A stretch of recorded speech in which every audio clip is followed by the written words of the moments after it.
दोस्तों, 4 दिन की लगातार गिरावट के बाद आज बाजार ने जिंदगी की एक छोटी सी सांस ली।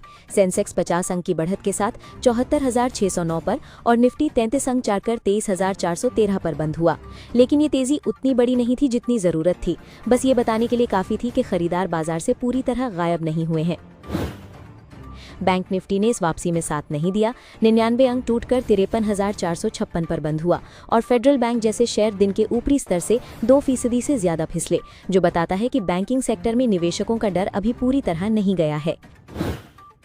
मिड कैप की कहानी आज बिल्कुल अलग रही। मिड कैप इंडेक्स 460 अंक उछलकर 60,165 पर पहुंचा और एनएसई का एडवांस डिक्लाइन रेशियो 3:2 रहा, यानी गिरने वाले शेयरों से ज्यादा बढ़ने वाले शेयर रहे, जो मार्केट ब्रेथ के मजबूत होने का संकेत है।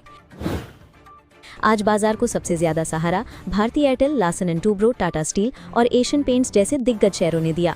इन्होंने पूरे इंडेक्स को संभाले रखा, वरना बैंकिंग और आईटी के दबाव में बाजार फिर से लाल हो सकता था। आईटी सेक्टर की तकलीफ आज भी जारी रही। कल ओपन एआई की enterprise AI deployment company launch होने की खबर ने आईटी शेयरों को तोड़ा था। आज भी लगभग सभी आईटी शेयर लाल रहे। सिर्फ एम्फेसिस इस तूफान से बचने में कामयाब रहा। आईटी सेक्टर की ये तकलीफ सिर्फ एक दिन की घबराहट नहीं है।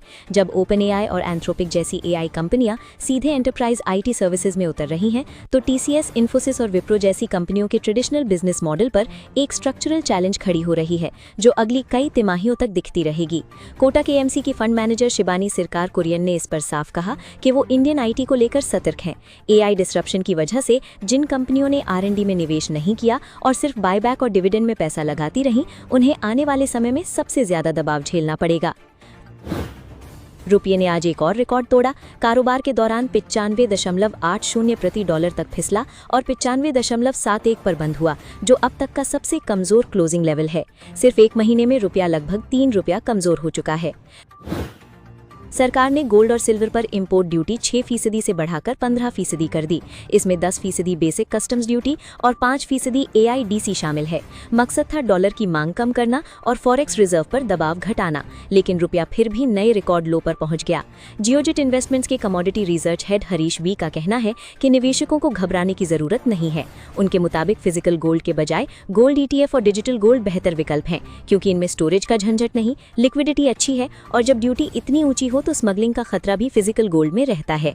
जीरोधा के सीईओ नितिन कामत ने आज गोल्ड सिल्वर ड्यूटी बढ़ोतरी को लेकर एक दिलचस्प बात कही। उन्होंने कहा कि इतने बड़े फैसले से पहले बाजार में कोई संदिग्ध ट्रेडिंग नहीं दिखी, जो इंडियन फाइनेंशियल मार्केट की सर्वेलेंस सिस्टम की तारीफ है। कामत का मानना है कि कई वेस्टर्न मार्केट्स में ऐसे पॉलिसी फैसलों से पहले प्रिविलेज्ड इन्फॉर्मेशन लीक हो जाती है। ड्यूटी बढ़ोतरी का असर मेटल सेक्टर पर सकारात्मक दिखा। हिंदुस्तान जिंक का शेयर 4% से ज्यादा उछला, क्योंकि सिल्वर और जिंक की डोमेस्टिक सप्लाई स्कैसिटी बढ़ने से हिंदुस्तान जिंक जैसी घरेलू कंपनियों की प्राइसिंग पावर और मार्जिन्स बेहतर हो सकते हैं। एमसीएक्स पर सादी में आज 20,000 रुपए प्रति किलोग्राम की जबरदस्त तेजी देखी गई। ये इंपोर्ट ड्यूटी हाइक का सीधा असर था, क्योंकि बाजार को पता है कि विदेश से चांदी लाना अब महंगा पड़ेगा और घरेलू कीमतें बढ़ेंगी। विनोद नायर का कहना है कि अगर वेस्ट एशिया में तनाव लंबा खिंचा और कमोडिटी प्राइसेस ऊंची रहीं, तो आरबीआई के लिए रेट कट करना बेहद मुश्किल होगा। अमेरिका में भी इन्फ्लेशन ऊंची है, जिससे डॉलर मजबूत बना है और रिस्क एसेट्स पर दबाव जारी है।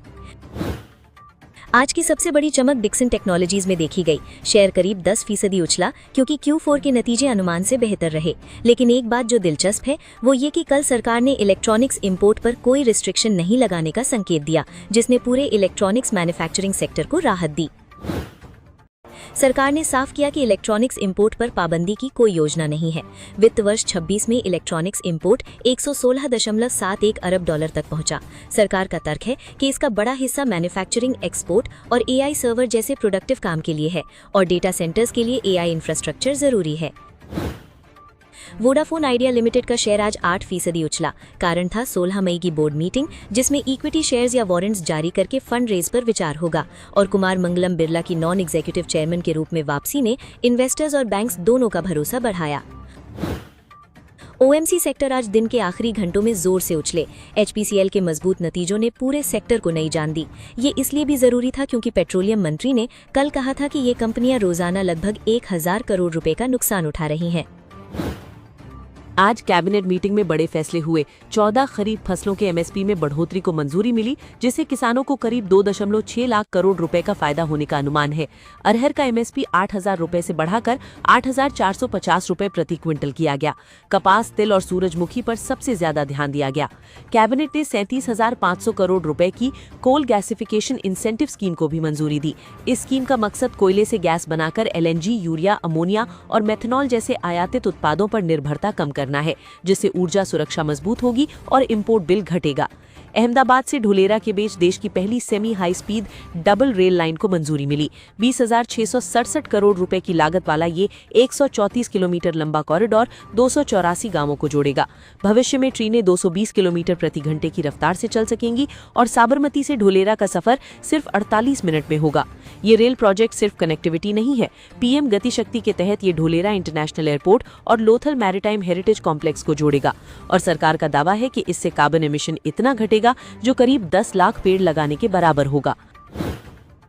भारतीय एयरटेल के Q4 नतीजे मजबूत रहे।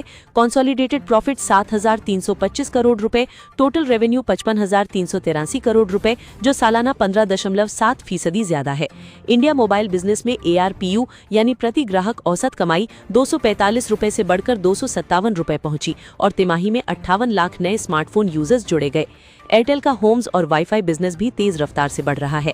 इस सेगमेंट की इनकम में 37% से ज्यादा बढ़ोतरी हुई और 11.35 लाख नए ग्राहक जुड़े, जो बताता है कि ब्रॉडबैंड और होम इंटरनेट की मांग भारत में तेजी से बढ़ रही है।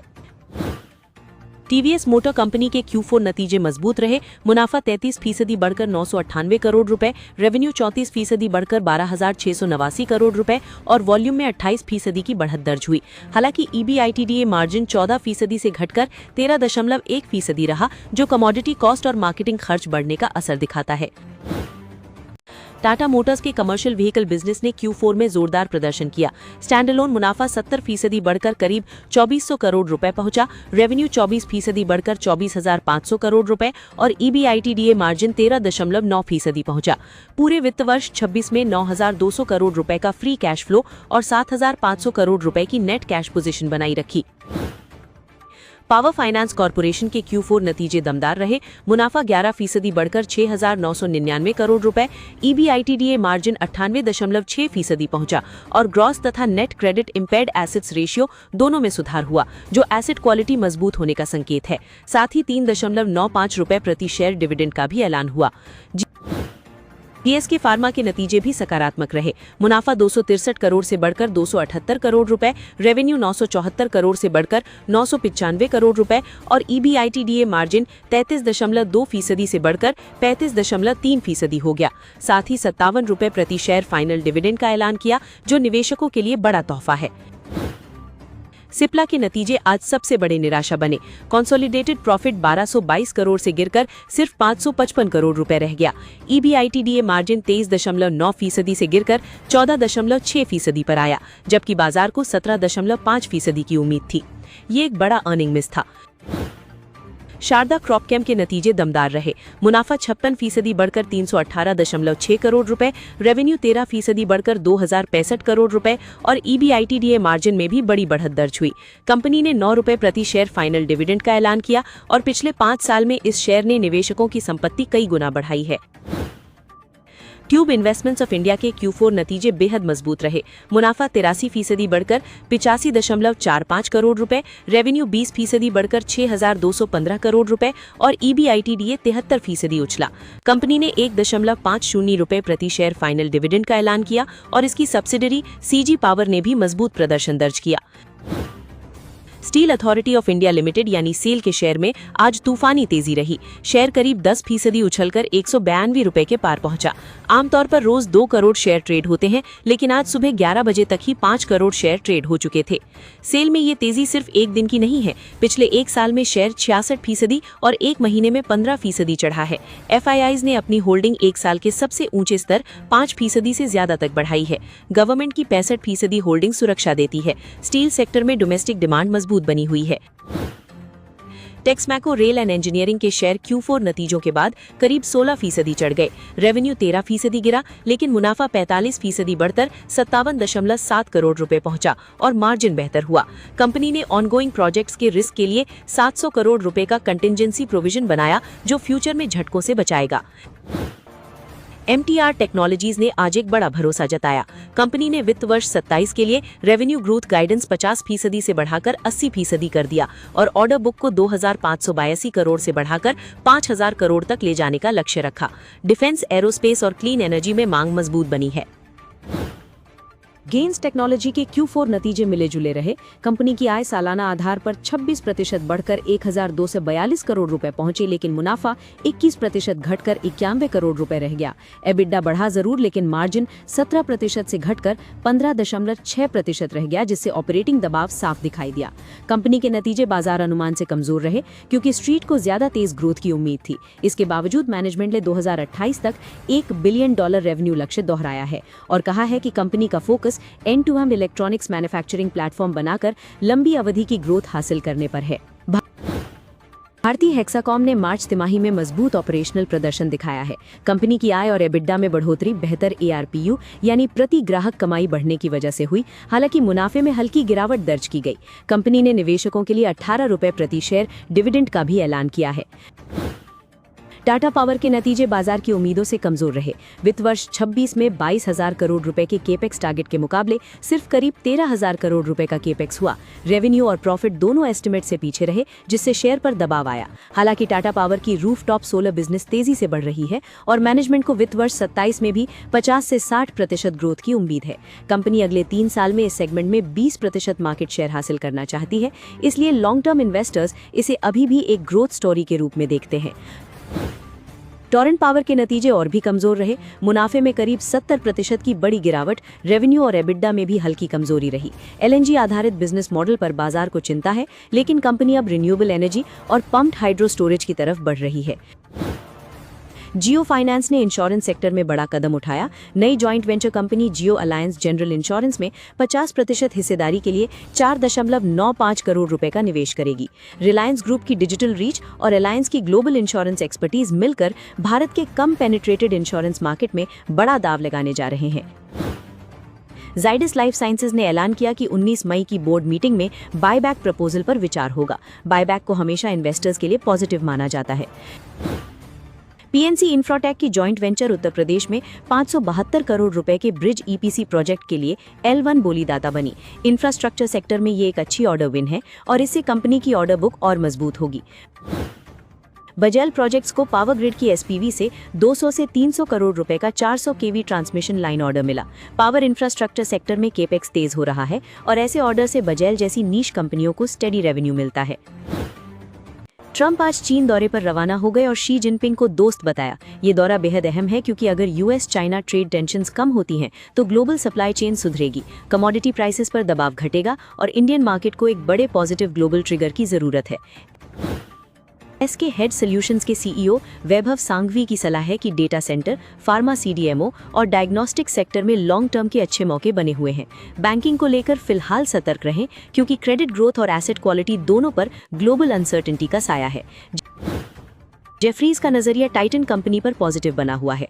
ब्रोकरेजेस का मानना है कि organised jewellery companies duty hike के झटके से बेहतर तरीके से निपट सकती हैं। टाइटन ने अपना गोल्ड एक्सचेंज शेयर बढ़ाकर 50% किया है और डोमेस्टिक सोर्सिंग मजबूत की है, जिससे सप्लाई चेन रिस्क कम हुआ है। क्रॉम्पटन ग्रीवेंस कंज्यूमर इलेक्ट्रिकल्स को Q4 में एक बड़ा झटका लगा। बटरफ्लाई बिजनेस से जुड़ा एक साथ 6 करोड़ रुपए का इम्पेयरमेंट चार्ज लेना पड़ा, जिससे कंपनी नेट लॉस में चली गई। हालांकि रेवेन्यू 11% बढ़ा। ये एक वन टाइम हिट है, लेकिन बटरफ्लाई का भविष्य अभी भी सवालों के घेरे में है। मैन इंफ्रा कंस्ट्रक्शन लिमिटेड के Q4 नतीजे कमजोर रहे। मुनाफा 34.4% घटा, रेवेन्यू लगभग आधा हो गया और एबिडा मार्जिन सिकुड़ा। कंस्ट्रक्शन और रियल एस्टेट दोनों सेगमेंट्स में कमजोरी रही। हालांकि कंपनी ने वित्त वर्ष 27 के लिए इंटरिम डिविडेंड का ऐलान किया।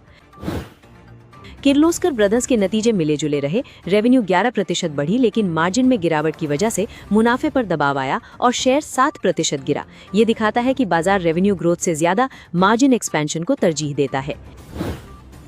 टेक्निकल नजरिए से निफ्टी के लिए 23,300 से 23,400 का दायरा अब क्रिटिकल सपोर्ट जोन बन गया है। अगर ये टूटा तो 23,000 का लेवल भी खतरे में आ सकता है। इसलिए जब तक क्रूड नहीं घटता, रुपया नहीं संभलता और ग्लोबल टेंशन्स कम नहीं होती, आज के 3 सबसे जरूरी टेकअवेज। पहला, गोल्ड सिल्वर पर इंपोर्ट ड्यूटी 6% से 15% होना एक बड़ा पॉलिसी शिफ्ट है जो बताता है कि सरकार फॉरेक्स और करंट अकाउंट डेफिसिट को लेकर बेहद गंभीर है। दूसरा, आईटी सेक्टर का दर्द 1-2 दिन की घबराहट नहीं है। ओपन एआई जैसी एआई कंपनियों का एंटरप्राइज सर्विसेज में उतरना आईटी की बिजनेस मॉडल को स्ट्रक्चरली चुनौती दे रहा है। तीसरा, कैबिनेट के बड़े फैसले, MSP hike, coal gasification scheme और अहमदाबाद धुलेरा रेल दिखाते हैं कि सरकार ऑस्टेरिटी के बावजूद लॉन्ग टर्म इंफ्रास्ट्रक्चर और एग्रीकल्चरल सपोर्ट पर स्पेंड जारी रखेगी। अगर ये वीडियो आपके काम आई तो लाइक जरूर करें, चैनल सब्सक्राइब करें और बेल आइकन दबाएं। बाजार हर दिन नई कहानी लिखता है और हम हर दिन उसे आपके लिए समझाते हैं। मिलते हैं कल नई कहानी के साथ।